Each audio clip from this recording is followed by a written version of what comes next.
Kamdhenu university के 11वें दीक्षांत समारोह में हमारे बीच में उपस्थित आदरणीय श्री राघव जी भाई पटेल, कृषि पशुपालन एवं गौ संवर्धन मंत्री गुजरात,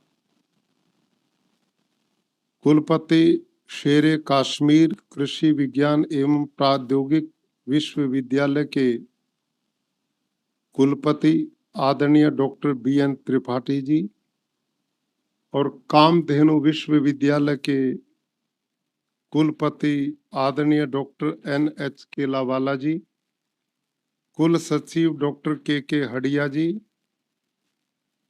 और पहली बार इतनी बड़ी संख्या में हमारे पूरे प्रदेश के विश्वविद्यालयों के कुलपति महोदय।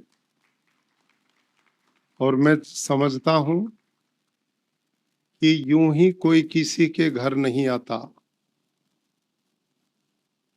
पहले खुद हाजिरी लगानी पड़ती है। केलावाला जी इस बात में सबसे आगे रहते हैं, सबके सुख दुख में, सबके कॉन्वोकेशन में मैं उनको उपस्थित पाता हूं। सबसे पारिवारिक प्रेम भाव रखते हैं। उनके आग्रह पर जितने भी वाइस चांसलर्स अपने प्रदेश की विभिन्न यूनिवर्सिटीज से आए हैं, उनका हार्दिक अभिनंदन और स्वागत। विभिन्न विद्या शाखाओं के अध्यक्ष, यूनिवर्सिटी प्रबंध मंडल के सभी सदस्यगण, अध्यापकगण, डिग्रियां प्राप्त करने वाले बेटे और बेटियों, अभिभावकगण, प्रेस मीडिया के प्रतिनिधि, देवी और सज्जनों, प्रतिवर्ष की भांति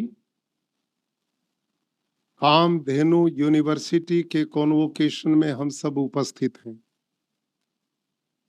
मेरे से पूर्व सभी आदरणीय वक्ताओं ने आज के संबंध में विस्तृत जानकारियां दी हैं।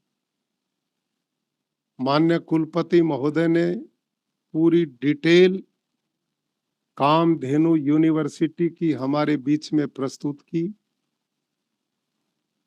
कई पुस्तकों का यहाँ पर लोकार्पण हुआ। उन सभी साइंटिस्ट को, कुलपति महोदय को और उनकी पूरी टीम को सभी उपलब्धियों के लिए मैं बहुत साधुवाद और बधाई देता हूं। और विश्वविद्यालय में इस वर्ष दीक्षांत समारोह में जितने बेटे और बेटियों ने डिग्रियां प्राप्त की हैं, PhD की डिग्री प्राप्त की है, अन्य डिग्रियां प्राप्त की हैं, उसके लिए भी उनको बहुत साधुवाद और बधाई। उनके माता पिता को भी और गुरुजनों को भी बहुत अभिनंदन और स्वागत। हमारे यहाँ भारतीय आयुर्वेद में बड़ा सुंदर प्रसंग आता है कि ये जो दुनिया है ना जिसमें हम आए हुए हैं, ये सारे दुनिया के व्यवहार, चाहे हम भवन बनाते हैं, सड़कें बनाते हैं, नदियां खोद नहरें बनाते हैं, कल कारखाने बनाते हैं, इतने बड़े बड़े हॉल बनाते हैं, या जो भी जीवन में उपयोग के लिए चीज बनाते हैं, उनका मूल उद्देश्य होता है हम सुखी कैसे रह सकते हैं। और सुख का आधार आयुर्वेद में माना है उत्तम स्वास्थ्य। वहां लिखा है धर्म अर्थ काम मोक्षाणाम आरोग्य मूलम उत्तमम। इस दुनिया में मानव देह को धारण करके धर्म अर्थ काम करते हुए जो मोक्ष की प्राप्ति करना चाहता है, उसके लिए पहला आधार है शरीर का अच्छा स्वस्थ होना। शरीर स्वस्थ नहीं है, आप भक्ति करने लगो, कभी घुटने में दर्द, कभी पेट में दर्द, बताओ भक्ति कैसे होगी? मन ही नहीं लगेगा। अस्वस्थ हैं कितने बढ़िया व्यंजन सामने रख दो, कुछ भी स्वाद नहीं देंगे। बीमार हैं तो कोई बिस्तर भी सुख नहीं देता, आधुनिक सुविधाएं भी सुख नहीं देती। तो इसलिए कहा पहला सुख निरोगी काया, और उसके लिए हमारे यहाँ शरीर को स्वस्थ बनाने के लिए जहाँ योग है, प्राणायाम है, दिनचर्या है, उसमें सबसे बड़ा योगदान है स्वस्थ आहार का। क्योंकि आहार से ही मन और बुद्धि बनते हैं, शरीर का निर्माण होता है। इसलिए गीता में भगवान कृष्ण कहते हैं आहार शुद्धौ सत्व शुद्धि। आहार की शुद्धि से ही विचारों की शुद्धि होती है। ये जो निर्दयी लोगों ने जो काम किया, आप उनका आहार देखो क्या है। जिसका आहार पवित्र नहीं होता उसका विचार कभी पवित्र हो ही नहीं सकता। इसलिए हमारे देश में भारतीय परंपरा में दूध, घी, मक्खन, मलाई, दही ये आहार का बहुत बड़ा माध्यम था। हमारे यहाँ साग, भाजी, फल, फ्रूट, शाकाहार, इसका बहुत बड़ा प्रभाव जीवन पे पड़ता है। मैं कई बार लोगों के बीच में बोलता हूँ, आप इतनी बड़ी संख्या में यहाँ पर बैठे, बड़े शांत बैठे घंटों से, आहार का क्या प्रभाव पड़ता है। इनमें से एक आदमी को उठा के दारू पिला दो और 10 मिनट के बाद देखना वो क्या क्या रूप खिलाता है। क्यों भाई साहब, 10 मिनट पहले तो वो ठीक ठाक था और उसके पीते ही कितना बड़ा चेंज उसमें आ गया। किस बात से आया? आहार से आया। उसमें जो सामान गया है ना, उसका काम है, वो अंदर है तो अकल बाहर है। तो ये केवल उसका प्रभाव नहीं, प्रत्येक खान पान का शरीर पे प्रभाव पड़ता है। आज आदमी में संयम, धैर्य, शांति देखने को मिलती नहीं। टीवी में आप देखते हैं, पार्किंग पे थोड़ी सी गाड़ी टच कर जाए वहीं गोलियां तन जाती, सड़कों पे आपस में लड़ना शुरू हो जाते हैं, थोड़ी सी बात कोई किसी की सहन नहीं कर पाता, घरों में उधम मचे हुए हैं, समाज में लड़ाई है, देशों में लड़ाई है, खून खराबा चल रहा है। बिना कारण के कार्य नहीं होता। हमारे भारतीय ऋषियों ने पहाड़ों की कंदराओं में बैठ करके, जंगलों के झोंपड़ों में बैठ करके मानव मन पर बहुत गहन चिंतन किया और ये पाया कि जैसा अन्न वैसा ही मन। ये एक बड़ी गहरी बात है, लेकिन हम इसे भूल गए। इस बात में हम कोई गंभीरता ही नहीं दिखाते। इसलिए मैंने एक अभियान चला रखा पूरे देश में, भाई आहार को शुद्ध करो।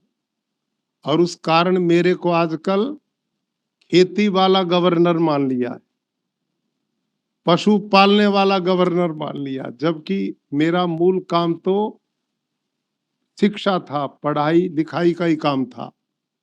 और आप ये समझें कि वो काम मेरा बराबर चलता है, वही मेरा मूल था। ये खेती बाड़ी तो एक कारण बन गया, पशुपालन भी कारण बन गया। कुरुक्षेत्र हरियाणा में मैं गुरुकुल चलाता हूँ। वो गुरुकुल हमारे माननीय मंत्री जी ने भी देखा है। और आज सौभाग्य से हमारे बीच में डॉक्टर बलजीत सारंग जी भी आए हुए हिसार से, वो तो रहते ही वहां है। और टिम्बड़िया साहब भी वहां गए, आप में भी कुछ गए होंगे। तो मैं वही काम करता हूँ। मेरा जो गुरुकुल है वो वैसा गुरुकुल नहीं जैसे आप लोगों की मानसिक धारणा है। पिछले 1 साल में, पुरानी नहीं, पिछले इस वर्ष जो गया है, मेरे 17 बच्चे वहां से एनडीए में गए,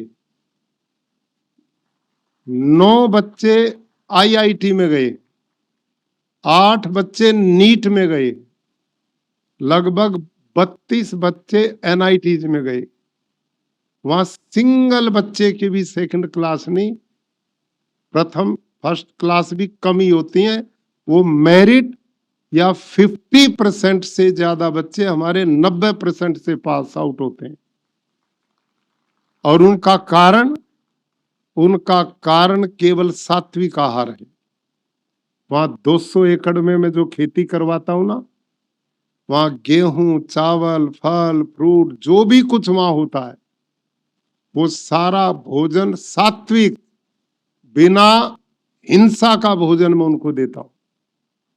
वहां 400 गाय मैंने पाल रखी, 400। कामधेनु आपकी यूनिवर्सिटी का नाम है, मेरे पास कामधेनु 400 है। और आपको जानकारी होगी कि इस साल आपकी जानकारी में पूरे इंडिया में मेरी जो वो गौशाला है वो नंबर 1 पे आई है, नंबर 1 पे।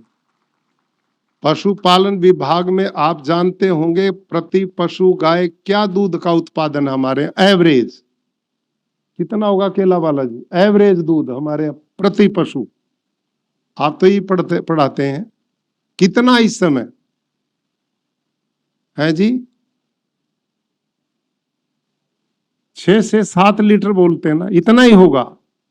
मेरी एवरेज इस साल फरवरी में 26 लीटर की रही है, 26 लीटर पर गाय। और मैं बच्चे पढ़ाने वाले ने उन गायों को अपने हाथ से मैंने ब्रीड तैयार की। 1982 में मैंने 3 गाय खरीदी, 10-10 केजी दूध की, 10-10 केजी दूध। एचएफ थी वो उस समय, मेरे को देसी गाय का इतना नॉलेज नहीं था। मेरा मिशन था, मेरे जो बच्चे गुरुकुल में 1,500 24 स्टेट से पढ़ते हैं, इनको मैं जहर मुक्त चीज खिलाऊं, बाहर का मिलावटी दूध ना दूं। इस सोच के साथ मैंने वो गौशाला शुरू की। और वो ट्रस्ट की संस्था मेरी नहीं, मैं उसमें ट्रस्टी भी नहीं हूं, मैं एक एज ए प्रधानाचार्य काम करता था। मैंने आप जैसे सज्जनों से 7 गाय डोनेशन में दान में मांगी, तो 10 गाय हो गई। उन 10 गाय की मैंने ब्रीड बनाना शुरू किया अपने हाथ से। कितनी मेहनत हुई होगी आपकी जानकारी के लिए इसलिए दे रहा हूं कि जितने भी आज डिग्रीधारी बेटे और बेटियां हैं, डिग्री प्राप्त करना अलग है और व्यवहार में पशुपालन करके किसान की आय बढ़ाना और लोगों का स्वास्थ्य बचाना, देश की सेवा करना एक बहुत जिम्मेदारी का काम है। और आप लोगों ने आज ये डिग्रियां प्राप्त की है, तो प्रैक्टिकल भी, व्यवहार में भी ये आना चाहिए। मेरे पास तो कोई पशुपालन की डिग्री नहीं, मैं पशु विज्ञान को पढ़ा नहीं, लेकिन केवल देख देख करके, सीख करके मैंने अपने हाथ से अपनी गाय की ब्रीड बनाई। और वो 10 लीटर की गाय जो 1982 में मैंने 7 और 3 10 गायों से शुरू की थी, आज मैंने हजारों गाय उनमें से मैं बेच चुका हूं और 400 मेरे पास में है। और जो 400 गाय हैं उनकी ब्रीड कितनी उन्नत की, इस वर्ष हरियाणा गवर्नमेंट के विभाग, जैसे पशुपालन विभाग मंत्री जी देखते हैं, उस डिपार्टमेंट से मैंने उनकी मिल्किंग कराई। एक दिन में मेरी 4 गाय ने 53 लीटर से ज्यादा दूध दिया, एक दिन में 53 लीटर, एक दिन में 53 लीटर। और जा करके वो आज भी देख सकते हो, 40 गाय उनमें ऐसी हैं जो 40 लीटर ही प्रतिदिन दूध देती हैं। एक भी गाय मेरी क्रॉस ब्रीड में 25 लीटर से नीचे की मैं रखता ही नहीं। लेकिन जब मैं, एक घटना हुई मेरे साथ, खेत में एक दवाई छिड़कने वाला पेस्टिसाइड मजदूर हमारा खेती कर्मचारी डाल रहा था, वो बेहोश हो गया और मेरे पास दौड़े आए कि जो कर्मचारी खेत में गिर गया, बेहोश हो गया, जीवन को खतरा, हम उठा के लाए, हॉस्पिटल में ले गए। 3 दिन में उसकी जान तो बच गई। लेकिन मैंने अखबारों में पढ़ा था कि आजकल जो रासायनिक खेती की जा रही है और किसान जहर खेत में छिड़कते हैं, यूरिया, डीएपी, पेस्टिसाइड डालते हैं, गंध मात्र से कितने किसान देश में मर जाते हैं। तो उस घटना ने मेरे को बदला कि इस खेती कर्मचारी ने न दवाई पी थी, न खाई थी, गंध मात्र से बेहोश हो गया। और मैं अपने बच्चों को अपने खेत में यूरिया, डीएपी, पेस्टिसाइड, इंसेक्टिसाइड डलवाता हूं और जहर का भोजन इन मासूम बच्चों को खिलाता हूं, तो इससे बड़ा पाप दूसरा हो नहीं सकता। उसी दिन मैंने संकल्प लिया, अब मैं जहर वाली खेती नहीं करूंगा। और उसके बाद मैंने प्राकृतिक खेती शुरू की, नेचुरल फार्मिंग। थोड़े दिन 2-3 साल मैंने ऑर्गेनिक फार्मिंग भी की। ऑर्गेनिक फार्मिंग और प्राकृतिक फार्मिंग में जमीन आसमान का अंतर है। आप में लगभग 1-2% को छोड़कर बाकी इस बात को समझते ही नहीं होंगे। आप जैविक खेती और प्राकृतिक खेती को एक ही माने बैठे होंगे, जबकि ये बिल्कुल अलग है। ऑर्गेनिक फार्मिंग मूलतः भारत की पद्धति नहीं है। ये डॉक्टर हार्वर्ड अपनी पत्नी के साथ 1947 में भारत में आए थे और उन्होंने यहाँ घूम करके मुख्य रूप से उज्जैन के राजा से संपर्क किया। उनके सानिध्य में रहकर उन्होंने भारत में ऑर्गेनिक फार्मिंग का प्रचार शुरू किया। लेकिन उसने देखा भारत के किसान तो जो तू विद्या लेके आए इससे पहले ही ज्यादा जानते। कुछ दिन रहकर वो वापस चले गए और हमारे देश में, क्योंकि बाहर के लोगों का ठप्पा लगना चाहिए फिर सब चीज ठीक हो जाती है, हमने अपने पर विश्वास है ही नहीं। अपनी ना खान पान पर विश्वास, ना पहनावे पर विश्वास, ना भाषा पर विश्वास, ना संस्कृति पर विश्वास। हम जो चीज विदेशियों का ठप्पा लग के आती उस पे बड़ा रुचि से देखते हैं कि ये प्रामाणिक है। ये दुर्भाग्य है। इसलिए भारत के यशस्वी प्रधानमंत्री जी ने इस बार लाल किले की प्राचीर से हम भारतीयों को संबोधित करते हुए कहा कि अब हम सबको गुलामी की मानसिकता को जड़ से निकालने की जरूरत है। हमारे में किसी चीज की कमी नहीं, हमने अपने स्वरूप को पहचानने की आवश्यकता है। आज आप देखते हैं अमेरिका जैसे देश में जितने साइंटिस्ट हैं वो 40% तो भारतीय हैं। जितने डॉक्टर वहां काम करते हैं वो भारतीय हैं। उनका जो अनुसंधान केंद्र है उसमें भारतीय लोग हैं। हमारे बच्चे वहां टॉप करते हैं। हमारे बच्चे हर क्षेत्र में वहां कीर्तिमान स्थापित करते हैं। तो हम भी उन भावों के साथ अपने राष्ट्र को आगे बढ़ाने में विश्वास पैदा हमें करना चाहिए। हम किसी से कम नहीं। तो उदाहरण के लिए मैंने प्राकृतिक खेती शुरू की। अब उस खेती में देसी गाय चाहिए। अंग्रेजी जो गाय हैं वो है मेरे पास, अब वो 50% मेरी हो रही, मैं उनको कम करता जा रहा हूं। भारतीय ब्रीड को आगे बढ़ा रहा हूं। मेरे पास एक भी उस समय भारतीय ब्रीड की गाय नहीं। इस समय साहिवाल, थारपारकर, राठी, गिर, हरियाणवी, रेड सिंधी, ये 6 ब्रीड मेरे पास हैं। और इन देसी गायों में भी मैंने नस्ल सुधार करते करते मेरे पास एक भी 12 लीटर से नीचे की गाय देसी में नहीं है और 22 लीटर तक की मैंने बना दी और 25 लीटर की अगले 5 साल में इससे ज्यादा की बनाने का मेरा लक्ष्य है। अब जब एक व्यक्ति जिसने आपकी विद्या को पढ़ा नहीं, मैंने पशुपालन को पढ़ा नहीं, कृषि विज्ञान को पढ़ा नहीं, मैं 200 एकड़ में प्राकृतिक खेती करता हूं, 400 में गाय पालता हूं, रासायनिक खेती करने वालों से ज्यादा पैदावार लेता हूं और जो पशुपालन की ट्रेनिंग देते हैं उनसे ज्यादा दूध उत्पादन करता हूं। ये कोई अलग चीज नहीं, ये केवल समर्पण, मेहनत और ईमानदारी से काम करना है। मैं आप सब युवा बेटे बेटियों से निवेदन करूंगा, आप जो डिग्रियां लेकर आज कार्य क्षेत्र में जाएंगे, इसको केवल नौकरी का साधन मत बनाना, केवल पेट अर्जन का साधन मत बनाना। आज भारत के यशस्वी प्रधानमंत्री श्रीमान नरेंद्र मोदी जी इस देश को आह्वान किया उन्होंने कि 2047 तक सारा देश आत्मनिर्भर हो, भारत विकसित बने, हम किसी से पीछे ना रहें। इसमें एक व्यक्ति से काम नहीं होता, बूंद बूंद से घड़ा भरता है।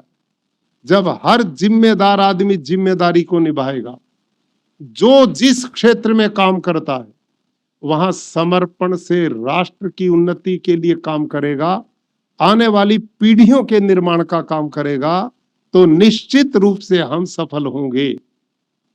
लेकिन दुर्भाग्य ये रहता है, मैं और आप अपने अधिकारों की तो बात सब करते हैं, लेकिन जहां कर्तव्य का सवाल आता है तो वहां हम अपनी जिम्मेदारी नहीं निभाते। यदि हम सब ईमानदारी से, जहां जिस रूप में है, ईमानदारी से, कोई आदमी देखे ना देखे इसकी परवाह ना करो। भगवान एक ऐसी शक्ति है जो सबको देखती कर्म फल की व्यवस्था करती है, उसको सामने मानते हुए हम ईमानदारी से काम करें तो निश्चित रूप से आज हम भारत को विकसित भारत बनाने में बहुत बड़ा योगदान कर सकते हैं। भाई और बहनों, वेदों में कहा गावो विश्वस्य मातरः। मैंने बचपन से और आपने भी अब तक केवल गाय को धार्मिक पशु माना और ये मान लिया कि इसमें देवी देवताओं का वास है, इसलिए इसकी पूजा करो। वो भी नहीं आजकल तो हो रही। जहां बोलते हैं गौ माता की, बोलो आप भी गौ माता की बोलो। कमजोर विद्यार्थियों, गौ माता की, गौ माता की। ना दूध पिएंगे ना गौ पालेंगे, गौ माता की हो जाएगी। कामधेनु यूनिवर्सिटी में बैठे हो, किसके घर में गाय? हाथ खड़ा करो ईमानदारी से। 20-30 लोगों के घर में गाय है, कैसे होगी भाई गौ माता की जय? और कमाल की बात, चलो गाय नहीं पाल सकते, शहर में रहते हो, बांधने की जगह नहीं है, ये मैं भी समझता हूं, लेकिन जो दूध घर में आता उसका तो संकल्प करो कि गाय का लेंगे। जब गाय का लोगे तो उसके लिए आवश्यकता आविष्कार की जननी हो जाती है। जब डिमांड होगा तो सप्लाई अपने आप आएगी। तो कोई गाय, आप कहो गाय का ही दूध पिएंगे, डिमांड करोगे तो किसान दूसरा पालेगा। तो गौ माता की जय ना भाषण से होगी, ना अन्य गौशालाओं से होगी। गौशालाओं से भी गौ माता की जय नहीं होती। ये जो गौशाला है ना, ये तो बाड़े हैं, बेचारियों को बंद करके सूखा चारा खिला के जब तक जिए जिए, फिर सड़गल के मर जाए और खत्म। गौ माता की जय का एक ही आधार है, वो है जब गाय का नस्ल सुधार होगा, वो लाभकारी होगी और अपने लाभ के कारण वो किसान के खूंटे पर किसान की मजबूरी बन जाएगी, तो अपने आप गौ माता का पालन होगा। वो किसान के खूंटे पर जब जाएगी तब गाय बचेगी, वैसे गाय नहीं बचेगी। और ये कितना कीमती प्राणी है। आप तो दूध पर ही रिसर्च करते होंगे, लेकिन हमारे बीच में डॉक्टर बलजीत सारन यहाँ बैठे हुए हैं। ये एग्रीकल्चर यूनिवर्सिटी के सीनियर साइंटिस्ट हैं हिसार के। ये 5-6 देशों में, फ्रांस, जर्मनी, अमेरिका, उन देशों के साइंटिस्ट के साथ इन्होंने, ये माइक्रोबायोलॉजी के साइंटिस्ट हैं, इन्होंने वहां काम किया। मेरा इनसे संपर्क हुआ। जब मैं प्राकृतिक खेती की ओर बढ़ा तो मेरे सामने चुनौती थी, इसको मानेगी दुनिया कैसे? इसको कैसे स्वीकार करेंगे कि ये विज्ञान है? विज्ञान तभी माना जाएगा जब साइंटिस्ट रिसर्च के पास बाद कुछ पेपर रिलीज करें, किसी जर्नल में छपे, तब इसकी मान्यता होगी। तो डॉक्टर बलजीत सारंग जी इस क्षेत्र में आगे आए और उन्हें हर विपरीत परिस्थिति होते हुए भी इस मिशन में आज तक बहुत बड़ा योगदान किया। और उन्होंने इतना रिसर्च किया गाय पर, इन्होंने गधे का, घोड़े का, ऊंट का, बकरी का, देसी गाय का, हॉस्टन फ्रीजन का, भैंस का, सबके गोबर मलों को इकट्ठा किया और उस पर रिसर्च किया कि किस में कितने बैक्टीरियाज हैं जो धरती की गुणवत्ता को बढ़ाते हैं। डॉक्टर बलजीत सारंग ने अंत में महीनों के रिसर्च के बाद बताया कि जो इंडियन ब्रीड काउ है, इंडिजिनस काउ, भारतीय मूल की ब्रीड जितनी भी भारत में, उन्हीं में गुणवत्ता ही देसी गाय के 1 ग्राम गोबर में इन्होंने 300 करोड़ से भी ज्यादा सूक्ष्म जीवाणु पाए 1 ग्राम गोबर में। और गौमूत्र को खनिज का भंडार पाया। खेती में जितनी बीमारियां हैं उन बीमारियों को नष्ट करने की क्षमता देसी गाय के गौमूत्र में। ये रिसर्च इन्होंने लगातार किए और आज हमारी जो यूनिवर्सिटी ना अपने गुजरात में, डॉक्टर चौबटिया जी बैठे हमारे बीच में, जूनागढ़ यूनिवर्सिटी के वाइस चांसलर हैं, हमारी आनंद यूनिवर्सिटी में, और इधर अपने टिम्बड़िया जी लगातार जो प्राकृतिक यूनिवर्सिटी विश्व और भारत की पहली यूनिवर्सिटी यहाँ हलोल में, उसमें काम कर रहे हैं। इधर दांतेवाड़ा में काम किया है। अब इन लोगों ने रिसर्च के बाद, हमारी जो हर महीने मीटिंग होती है राजभवन में, सभी यूनिवर्सिटी के वाइस चांसलर्स आते हैं और उसमें सभी एग्रीकल्चर डिपार्टमेंट के लोग आते हैं, माननीय कृषि मंत्री जी भी उपस्थित रहते हैं। उस बैठक में इन्होंने अब की बार घोषणा की, अपनी रिसर्च पेपर प्रस्तुत किए कि प्राकृतिक खेती में और रासायनिक खेती में उत्पादन में कोई भी अंतर नहीं आता। सही ढंग से प्राकृतिक खेती करें तो 3 साल की रिसर्च उन्होंने बताई कि प्राकृतिक खेती में उतना ही अनाज पैदा होगा, उत्पादन आएगा जितना रासायनिक में होता है। ये रिपोर्ट है। जैविक खेती में नहीं होता। ऑर्गेनिक फार्मिंग में ना उत्पादन पूरा होता, ना खर्चा कम होता, ना मेहनत कम होती। हमारे यहाँ सबसे बड़ी चुनौती हमारे लिए है, जैविक खेती को ही प्राकृतिक खेती मान लिया, प्राकृतिक खेती को ही जैविक खेती मान लिया। इसके अंतर को लोगों नहीं पता, समय भी नहीं मैं ये सब चर्चा आपके बीच में करूं, लेकिन इस पर मेरी एक पुस्तक है, उपलब्ध हो तो केला वाला जी कराएंगे, उसको आप पढ़ करके पूरी डिटेल उसमें मिलेगी। ये चर्चा मैं केवल इसलिए कह रहा हूं कि आज दुनिया बहुत बहुत खतरनाक मोड़ से गुजर रही है। ग्लोबल वार्मिंग आएगी नहीं, उसने दस्तक दे दी है। अभी 7-8 दिन पहले आपने देखा जम्मू में रामबन में बादल अप्रैल में फटा। अभी तो मौसम सारा बाकी वर्षा का पड़ा, क्या होने वाला है। बिहार, उत्तर प्रदेश के एक क्षेत्र में आसमानी बिजली, सैकड़ों लोग वो आए साल मर रहे हैं। पहले घटनाएं नहीं होती थी। अरब के देशों में बाढ़ आ रही है, कहीं आप देखते हैं यूरोप के देशों में लूहें चलती हैं। ये सब कुछ ग्लोबल वार्मिंग का कारण, और इसमें रासायनिक खेती और जैविक खेती दोनों का बहुत बड़ा योगदान है। जैविक खेती में जब बहुत ज्यादा गोबर की खाद डाली जाती है तो उसमें नाइट्रस ऑक्साइड, कार्बन डाइऑक्साइड और मीथेन तीनों गैसेज पैदा होती हैं। और यूरिया, डीएपी को जब किसान खेत में डालता है तो इसमें जो नाइट्रोजन है वो ऑक्सीजन के संपर्क में आके नाइट्रस ऑक्साइड पैदा करता है और कार्बन डाइऑक्साइड से नाइट्रस ऑक्साइड गैस 312 गुनी खतरनाक है। इतना अपराध हो रहा है, किसी का ध्यान नहीं, कोई चिंतन नहीं करता। सोचना चाहिए कि हम कर क्या रहे।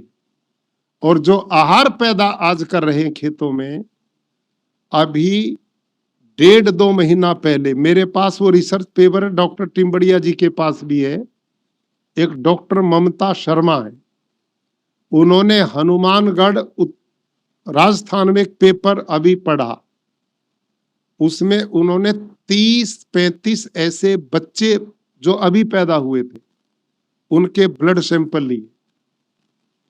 30 के 30 बच्चों में पेस्टिसाइड पाए गए ब्लड में। समझ में आई बात?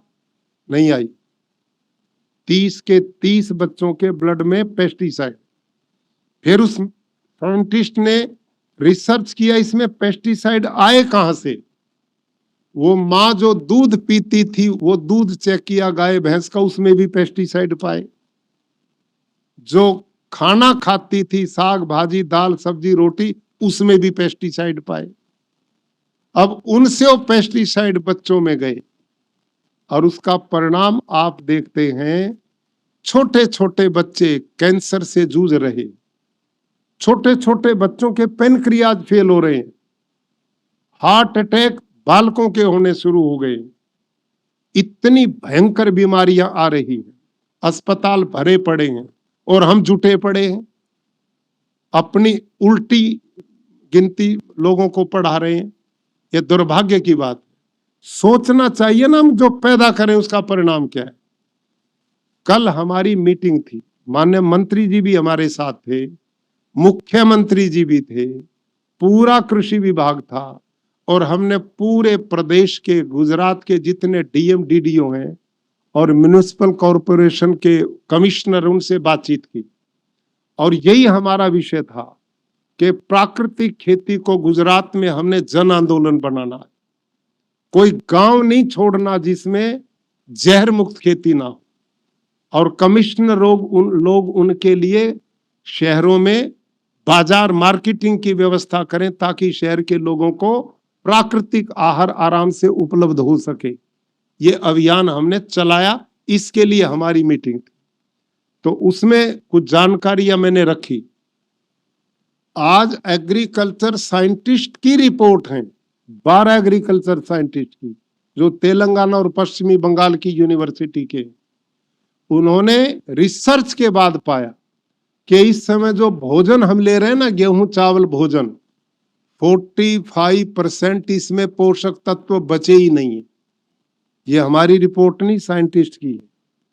हम जो खा रहे हैं ना आजकल, आप जितने में और आप, पेट तो भर रहे हैं, मसाले डाल के स्वाद भी बना रहे हैं, लेकिन शरीर को जो पोषक तत्व मिलने चाहिए वो नहीं मिल रहे। ये उनकी रिपोर्ट सर। उन्होंने कहा यही गति चलती रही यूरिया डीएपी पेस्टिसाइड की खेतों में तो अगले 15-20 साल में ये जो बाकी पोषक तत्व ये भी खत्म हो जाएंगे। टिम्बड़िया जी यही रिपोर्ट है ना, इन्होंने दी है, वो पढ़ी है। वो ये भी नहीं बचेंगे तो क्या बचेगा? बीमारी। अस्पताल बनाओ कैंसर के, अस्पताल बनाओ डायबिटीज के, फौज करो खड़ी, कब तक करेंगे? ये नहीं चलने वाला। आज हमारे जितने अनाज हैं, यूरोप का कोई देश उन्हें नहीं खरीदता। टेस्टिंग करते हैं, जहर पाते हैं उनमें। हमारे अमूल ने यूरोप के देशों में संपर्क किया कि हमने अलग अलग प्रोडक्ट बनाए दूध के गुजरात से और विदेशों में भी सप्लाई करेंगे, भेज दिए। उन्होंने टेस्ट किए, सब में पेस्टिसाइड पाए। क्या बनेगा? और आप और हम, आपको भी मैं एक जानकारी देना चाहता हूं। आप पशुपालन के क्षेत्र में काम करेंगे, लेकिन ये जो जहरीली खेती है इसका परिणाम मैंने अपने पशुओं पर एक्सपेरिमेंट किया। अपने पशुओं में पाया कि जब तक मैं रासायनिक खेती करता था, मेरे पशुओं में रिपीटर प्रॉब्लम बहुत ज्यादा थी गाय में, वो गर्भित नहीं टिकती थी और उनमें बहुत ज्यादा प्रॉब्लम थी मस्टाइटिस की, उनका थन आंचल खराब होता था। मैंने वो सब बंद किया, सब मेरी गाय प्राकृतिक चारा खाती, पाउडर खाती हैं, प्राकृतिक आहार। मैंने फीड की प्लांट भी अपना लगा दिया, बाहर का लेना ही नहीं। और उसका परिणाम इस समय 400 गाय इतनी हाइल्डर गाय हैं, उसके बावजूद भी 1% मेरी गाय में रिपीटर प्रॉब्लम है, इससे ज्यादा नहीं रही, जो बहुत बड़ी प्रॉब्लम थी, वो भी चली जाएगी। मस्टाइटिस की आज एक भी गाय मेरे पास नहीं। इतना बड़ा अंतर इसका पड़ा। आज जो आहार हम पशुओं को दे रहे हैं, उनको भी कैंसर हो गए, पशुओं को भी। धरती कोई कैंसर कर दिया तो हम कैसे बचेंगे? और बर्बादी कैसे है। आज भारत की धरती पत्थर बन गई, बंजर। मैं इसलिए बताता हूं कि आप किसानी से भी जुड़े हैं, आप पशुपालन से जुड़े हैं। पशुपालन किसान के लिए बहुत बड़ा साधन है उसकी आमदनी बढ़ाने में। गाय और खेती का चोली दामन का संबंध है।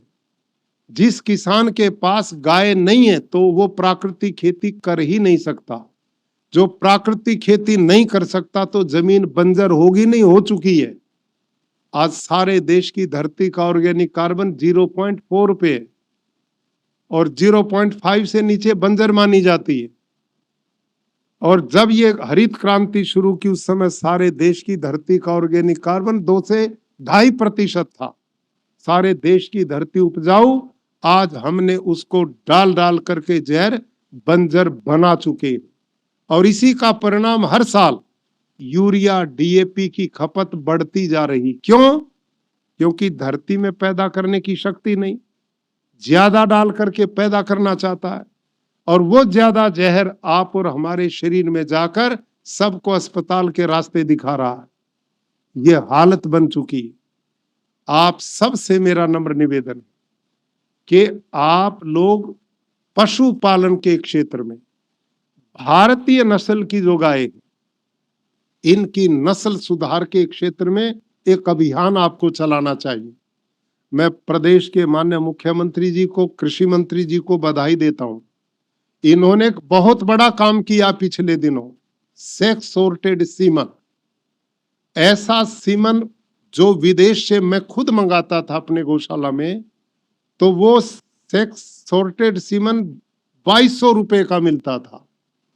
गुजरात सरकार ने, भारत सरकार ने, माननीय प्रधानमंत्री जी ने इस पर बहुत रुचि लेकर के अब भारतीय अपनी ही ऐसी मशीन बना दी है सेक्स सॉर्टेड सीमन तैयार करने की, जिन्होंने काम करना शुरू कर दिया है। जो सीमन 2200 रुपए में मिलता था, आज वो भारत में 600 रुपए में तैयार हो गया। और गुजरात सरकार ने बहुत बड़ा काम किया कि 600 रुपए को सीमन को किसानों के लिए कुल 50 रुपए में उपलब्ध कराया, कुल 50 रुपए। अब इससे क्या होगा? जो गाय भैंस उससे गर्भित होगी वो बछड़े नहीं देगी। आज बैलों की देश को जरूरत नहीं है। आज कोई किसान हल नहीं चलाता और ये बछड़े पैदा होकर एक्सीडेंट करते हैं, खेत उजाड़ते हैं, लोगों के लिए प्रॉब्लम करते हैं, घूम फिर के बेचारे स्लॉटर हाउस जाते। उसकी जगह अब सब गाय बछड़ियां देंगी। और ये मेरा एक्सपीरियंस है। पिछले वर्ष मैंने अपने कुरुक्षेत्र के गुरुकुल में 100 गाय सेक्स सॉर्टेड सीमन से गर्भित कराई। मेरी 92 बछड़ियां पैदा हुई एक साल में, 92। और एक एक बछड़ी, मेरी सारी बछड़ी 1 लाख रुपए से नीचे की नहीं है, इतनी ऊंची क्वालिटी की वो बछड़ी है। अब यदि आप सारे डॉक्टर्स लोग जो कामधेनु से डिग्री लेकर के जा रहे हैं, आप ये ब्रीड उन्नत कर दें और किसान के लिए समर्पित भाव से काम करें, तो लोगों को स्वास्थ्य के लिए उत्तम दूध, दही, मक्खन, घी मिलेगा। भारत की समृद्धि का रास्ता बनेगा, आत्मनिर्भरता का मार्ग बनेगा। गोधन या पशुधन कोई भी जब वो उन्नत ब्रीड का होगा तो वो किसान के लिए लाभकारी होकर खेती की तरह बराबर की उनकी प्रगति, विकास और समृद्धि का रास्ता तय करेगा। कितनी बड़ी सेवा आप कर सकते। ये सारी हमारी कमजोरी के कारण ये सड़कों पे गाय जो घूमती रिपीटर हो जाती हैं, किसान उनको छोड़ देता है, धक्के खाती, स्लॉटर हाउस में जाती हैं। यदि ईमानदारी से इन पे काम किया जाए और सेक्स सॉर्टेड सीमन का एक अभियान जो प्रदेश सरकार ने चलाया, आप इसकी पूरी ट्रेनिंग विधिवत लेकर के, ताकि वो कंसीव ठीक हो, समय पर गर्भित हो, समय पर बच्चा दें, रिपीटर ना हो, उनके मस्टाइटिस के रोग ना हो, तो कितनी बड़ी क्रांति आप आर्थिक देश में कर सकते। डेनमार्क जैसा देश, उसकी सारी अर्थव्यवस्था केवल और केवल गाय पे खड़ी है। यूरोप के कितने देश हैं, हॉलैंड कितना बड़ा दूध उत्पादक देश है, दूध की कमी हमारे यहाँ भी नहीं है, लेकिन उसमें शुद्धता कितनी है वो विषय अलग है। इस दिशा में हमने काम करना चाहिए। हमारी गाय का एवरेज 5-7 किलो दूध माना जा रहा है, उससे कम है। मेरे को बताया था पहले कृषि मंत्री भारत सरकार क्या थे, अपना पुरुषोत्तम रूपाला जी, जो पशुपालन मंत्री थे, उन्होंने बताया 4.5 किलो एवरेज है हमारे पशुधन की, 4.5 लीटर एक दिन की। कैसे किसान पालेगा? जो गाय खाएगी 100 रुपए का, देगी 50 रुपए का, कितने दिन पालेगा जी उसको? उसको पालेगा जो खाएगी 50 रुपए का और देगी 100 रुपए का। और ये काम किसान नहीं, आप लोग कर सकते। आपने विद्या प्राप्त की, आप इस पे डेडिकेशन से ब्रीड बनाने का काम करेंगे तो गौ माता बहुत बड़ा ऊंचा कल्याणकारी प्राणी। इसका गोबर गोमूत्र खनिजों का, गोमूत्र खनिज का भंडार है और गोबर सूक्ष्म जीवाणुओं का भंडार है। पूरी खेती को सोना बना देता है और उत्पादन पूरा होगा। किसान की समृद्धि का रास्ता कामधेनु यूनिवर्सिटी से निकल सकता है। आप इस दिशा में काम करेंगे ऐसा मेरा विश्वास है। इन्हीं शब्दों के साथ मैंने कुछ चर्चा आपके बीच में की। मैं आदरणीय केलावाला जी, जो बड़ा मेहनत और प्रयास से अपने मिशन में आप सबका साथ लेकर के आगे बढ़ रहे हैं, इसमें और सफल आप हों, सबके प्रति बहुत बहुत शुभकामना। धन्यवाद।